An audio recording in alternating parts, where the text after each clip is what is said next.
very brief, and Kieran, he already touched on the points, and he basically explained actually one of them. It's basically about how to split equity between your co-founders, and he did mention briefly the motivations behind it and the ways to do it. But to start with, motivation, why do you split it in such a way? Well, you've not got cash. You can't give people, you can't pay them like employees, so you've got to give them something else to keep them motivated to keep going, especially when it's really hard working hours that you've got to put a lot of time in, and everything, that there are problems along the way for everybody, and you have to keep them motivated with that. So that's essentially why you would give somebody equity. The amount that you give them, it's completely arbitrary. It depends on what everybody believes, as in the company, what they believe in. And yeah, the hard work has to be rewarded. Mostly as a founder, you're probably also the CEO at the same time.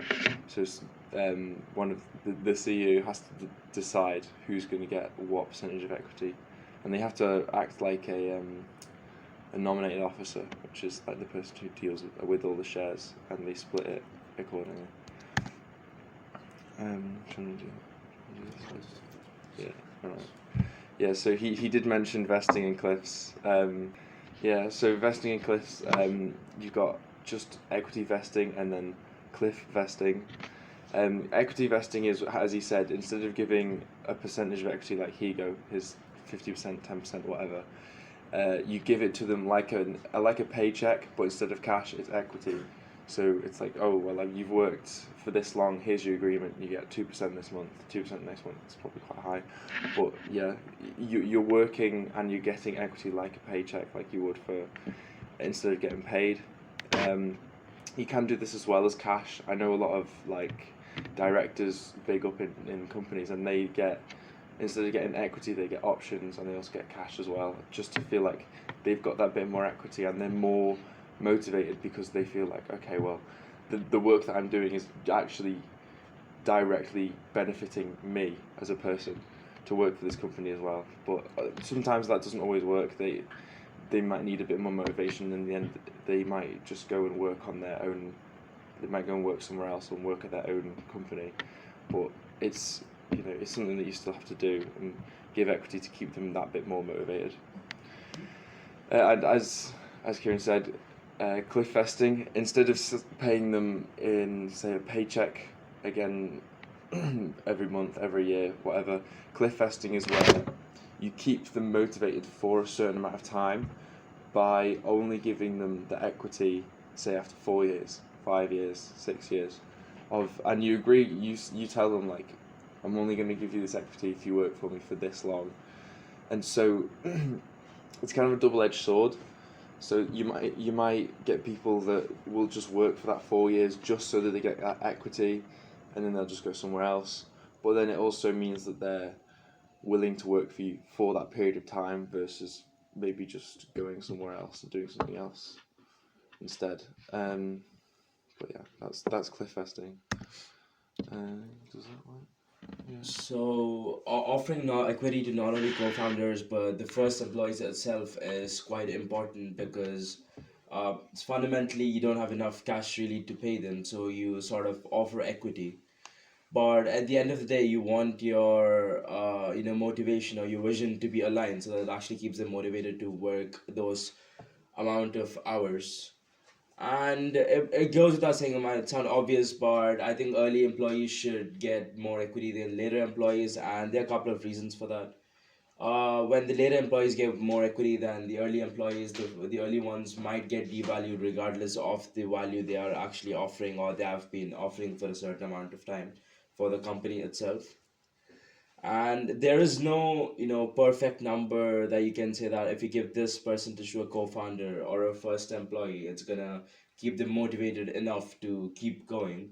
But just to have like some ballpark figures, usually so some VC, some investors, while investing, they have this sort of policy where they want the company they're investing in to have to for them to set aside 10 to 20%, like an equity pool, just to incentivize employees, while you're employing them, just provide stock options, the equity options, to the first employees as well. So equity at the end of the day, like when when me and Harvey try to take meetings or try talking to people, there are quite a bit of people where, let's say that at the end of the business hours they just dot, like they don't reply to the email even if it's like 30 seconds after the business hour. They don't take a call after that. But it isn't exactly like it makes sense from their point of view. They got nothing to lose. They don't have a stake in the company. But when you're building a startup from ground up, you can't really afford to do that. You can't really have people with that sort of mindset. So you do need to offer them incentives, because at the end of the day, everyone just thinks about themselves. So Yeah. and usually for a pre-seed stage startup, for early employees, if they are actively involved in everyday operations, 1% might be too low to give. And these are just Silicon Valley startup, like standard numbers I usually like they give out. And let's say if you're bringing like an external CEO just to be the face of your company, it's about like anywhere between 4 to 5%. It obviously depends on the way you negotiated and how big you are, and the stage of funding you were in and how much capital you have raised. But usually when you're bringing in like an external senior management after a couple of rounds of funding, it's usually anywhere between 3 to 5%. And the very early on employees for pre-seed, at least pre-seed state, at least get 2 to 3%. But again, depends on what they're trying to contribute and what you as a founder have like the long-term plans for them. Do you actually see them in the company, working like 5 years down the road? Oh yeah. Also, on those figures for the CEO and the CTO, they also said that you pay them $75,000 to $250,000 a year. So, you can't do that at the moment. So, yeah, maybe consider swapping the cash for equity. But yeah, that is it. Yeah, very quick presentation.